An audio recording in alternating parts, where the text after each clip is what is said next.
तो देखो स्टूडेंट्स, आज हम क्लास 7 का कॉन्ग्रुएंस ऑफ ट्राइंगल्स करेंगे, एक्सरसाइज 7.1। ठीक है, तो कॉन्ग्रुएंस ऑफ ट्राइंगल्स करने के पहले हम समझते हैं कि ये जो कॉन्ग्रुएंस है, ये जो वर्ड है, इसका मतलब क्या है। फॉर एग्जांपल देखो, ये पे दो मार्कर है। ठीक है स्टूडेंट्स, तो ये दोनों मार्कर एक ही कंपनी का है। इसका जो लेंथ, इसका जो डायामीटर मीन्स इसका जो थिकनेस, ठीक है, इसका जो शेप, साइज सब सेम है। मतलब अगर मैं एक के ऊपर एक को रखेंगे तो यानी ऐसे अगर हम ऐसे देखते हैं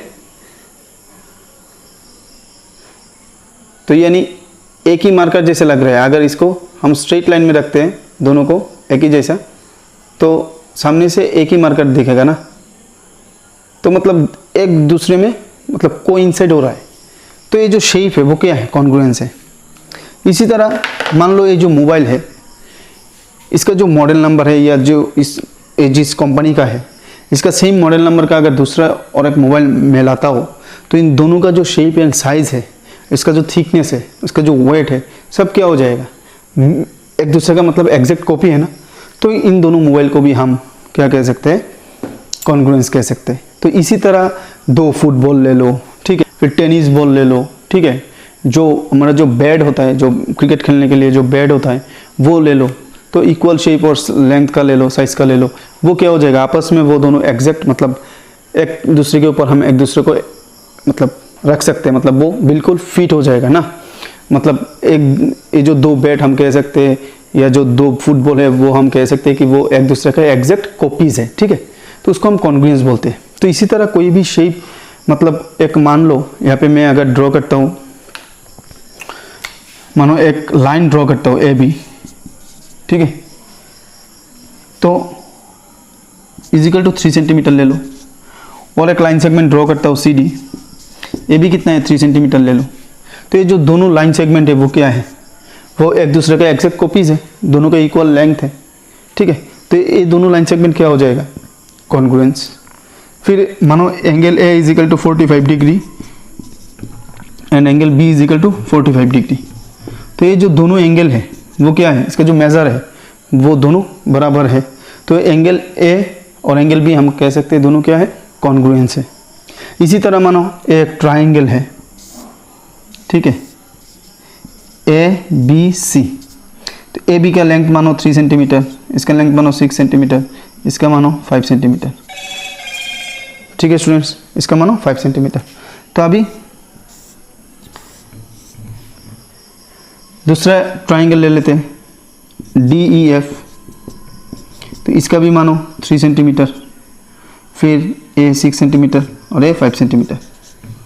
तो यानी दोनों ट्राइंगल का जो साइज़ है, यानी इसका जो तीनों साइड्स है वो तीनों साइड्स क्या है, एक दूसरे का मतलब इक्वल है। ठीक है, तो अगर इस ट्राइंगल को इस ट्राइंगल के ऊपर हम रखेंगे तो दोनों ट्राइंगल एग्जैक्टली फिट हो जाएगा ना, मतलब कोइंसाइड कर जाएगा। कोइंसाइड यानी एक के ऊपर एक हम जैसे रखेंगे तो एग्जैक्टली वो उसके ऊपर बैठ जाएगा, तो कोइंसाइड हो जाएगा। तो इससे हम कह सकते हैं जो दोनों ट्राइंगल है वो क्या है, कॉन्ग्रुएंस है। और ये जो कॉन्ग्रुएंस साइन है वो हम किस तरह लिखेंगे ट्राइंगल के समय जब हम कॉन्ग्रुएंट प्रूफ करेंगे। मानो ये जो ट्राइंगल ए बी सी है वो डी ई एफ के साथ क्या है, कॉन्ग्रुएंस है। तो हम लिखेंगे triangle A B C congruence to, मतलब इक्वल टू साइन देकर ऊपर में जो कॉन्ग्रुएंसी साइन, इसको हम कॉन्ग्रुएंसी साइन बोलते हैं, इस congruence to triangle D E F. तो इस तरह हम इसको मैथमेटिकली रिप्रेजेंट करते हैं। ठीक है स्टूडेंट्स, तो यही था हमें जानना था। और कुछ प्रॉपर्टीज़ है, जैसे कि तीनों साइड्स अगर मिलता है तो ये जो कॉन्ग्रुएंसी रूल्स है वो किस में आएगा, साइड साइड साइड, क्योंकि जो दोनों ट्राइंगल का तीनों साइड्स क्या है, इक्वल है, तो ये साइड साइड साइड कॉन्ग्रुएंसी से आएगा। अगर मानो अभी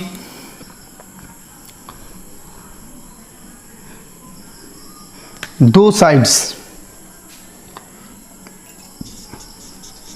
साइड्स इक्वल है और इसके बीच में जो एंगल है वो इक्वल है, मानो यहाँ पे 45 डिग्री, मानो ये वाला 45 डिग्री है, तो ये भी कितना होगा 45 डिग्री।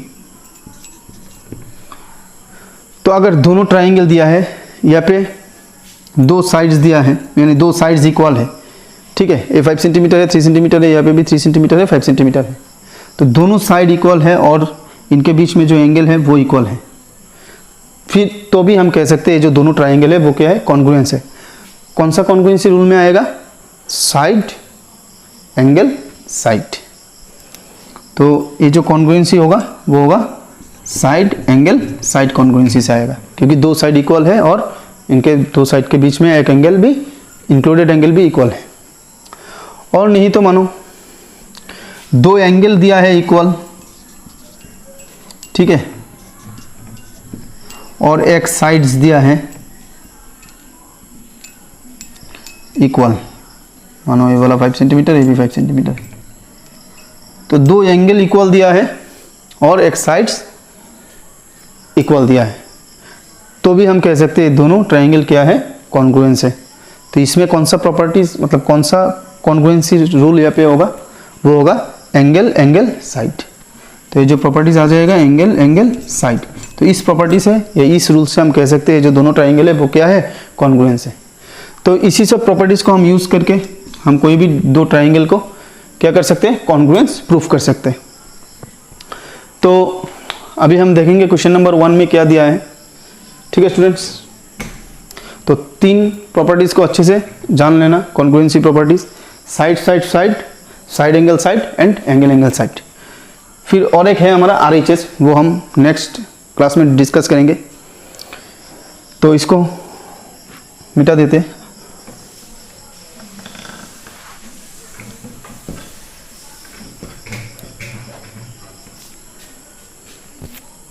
तो यहाँ पे क्वेश्चन नंबर 1 में फिल इन द ब्लैंक्स दिया है, स्टेटमेंट्स को कंप्लीट करने के लिए यहाँ पे बोला है, बोल रहे हैं कि 2 line segments are congruent if, तो 2 लाइन सेगमेंट कॉन्ग्रुएंट होगा अगर, तो हमने पहले देखा था दोनों लाइन सेगमेंट का जो लेंथ है वो क्या होना चाहिए, इक्वल होना चाहिए।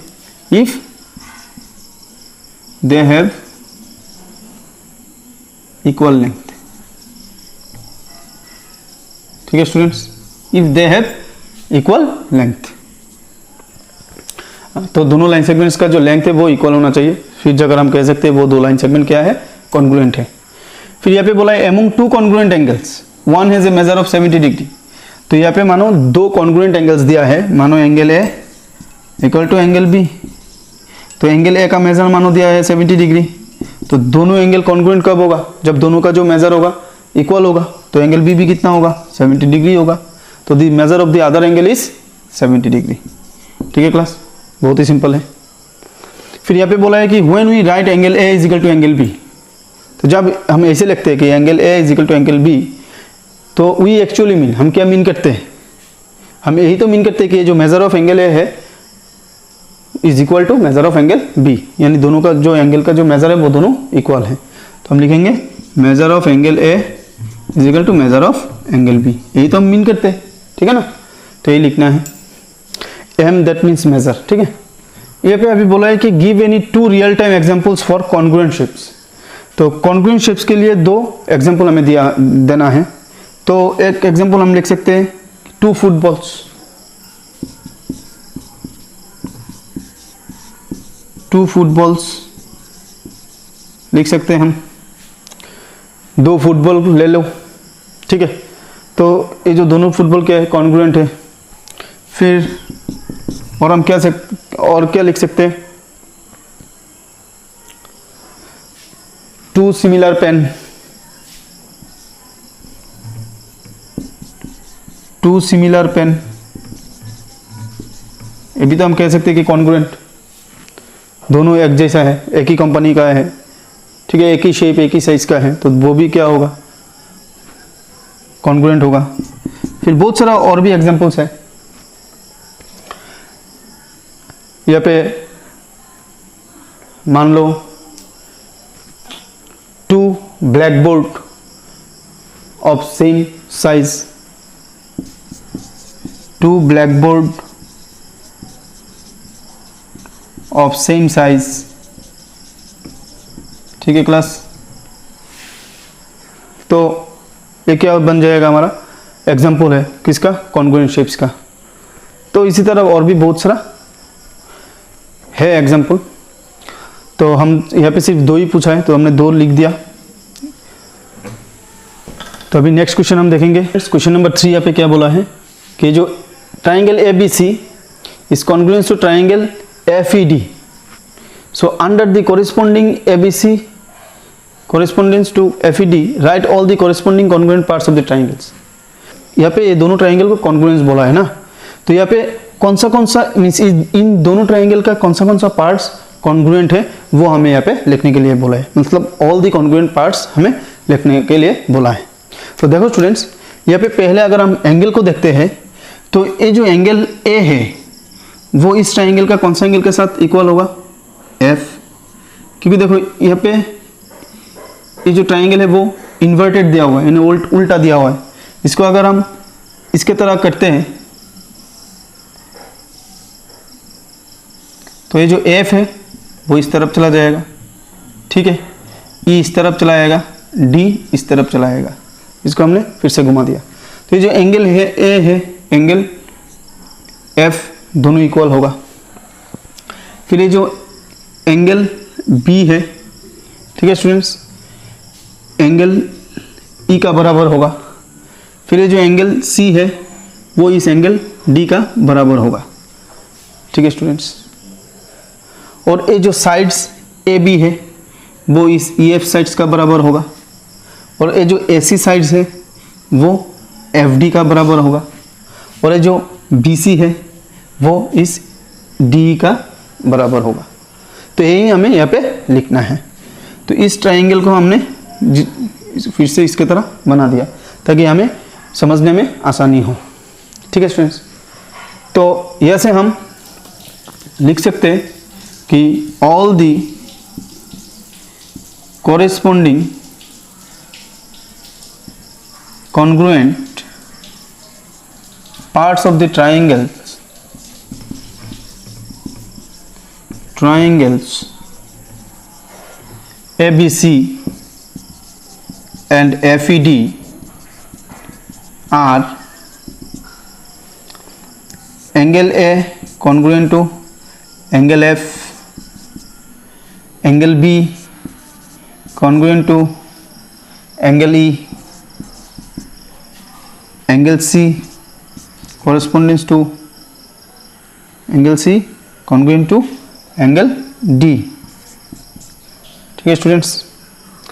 फिर हम लाइन सेगमेंट्स के बारे में लिख सकते हैं। लाइन, ये जो line segment A B congruent to line segment E F.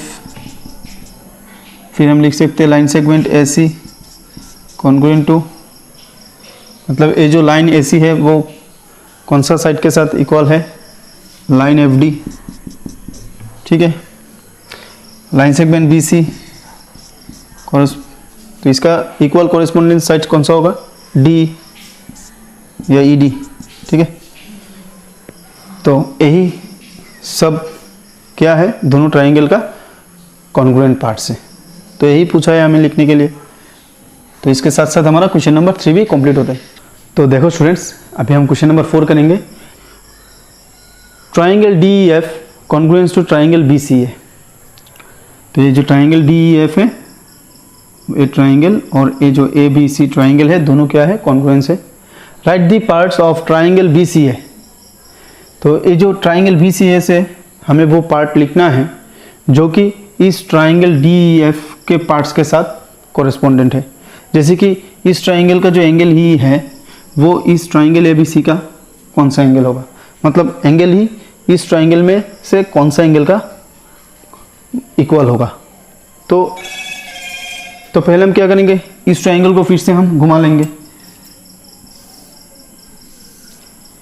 क्योंकि ये इन्वर्टेड है, तो इसको हम सीधा कर लेते हैं। तो ये जो B है ये बन जाएगा हमारा B, ये हो जाएगा C, ये हो जाएगा A, ठीक है। इसको घुमा देना। तो अभी हमें दोनों ट्राइंगल में अभी इजी हो गया ना हमारे लिए वो कॉरेस्पोंडेंट पार्ट्स निकलने के लिए। तो ये जो एंगल E है वो उसका कॉरेस्पोंडेंट एंगल कौन सा होगा, एंगल C। फिर ये जो EF, ये जो साइड है इसका कॉरेस्पोंडेंट साइड कौन सा होगा, C है। फिर ये जो एंगल F है इसका कॉरेस्पोंडेंट एंगल कौन सा होगा, एंगल A। ये जो डी एफ है इसका कॉरेस्पोंडेंट साइड्स कौन सा होगा, बी ए। तो बहुत ही आसान है, हम लिख सकते हैं। तो हम लिख सकते हैं angle E correspondent to angle C. फिर line segment E F correspondent to C A, line segment C A. फिर यहाँ पे बोला है angle F correspondent to angle A. फिर line segment D F correspondent to कौन सा होगा, बी ए और ए बी। ठीक है, तो इसके साथ साथ हमारा क्वेश्चन नंबर 4 भी कंप्लीट होता है और एक्सरसाइज 7.1 भी कंप्लीट होता है स्टूडेंट्स। और बहुत ही आसान है, सिंपल है, प्रैक्टिस करते रहो। और अगर वीडियो अच्छा लगे तो प्लीज़ लाइक, शेयर और सब्सक्राइब करना, और अपने दोस्तों के साथ भी इसको शेयर करना। और पास में दिया गया जो बेल आइकन है उसको प्रेस कर देना, ताकि जब भी हम जो नेक्स्ट वीडियो अपलोड करेंगे तुम लोगों के पास जो नोटिफिकेशन है वो पहुंच जा सके। ठीक है क्लास, हंसते रहो, मैथ्स प्रैक्टिस करते रहो और घर में रहो। जय हिंद, जय भारत, वंदे मातरम।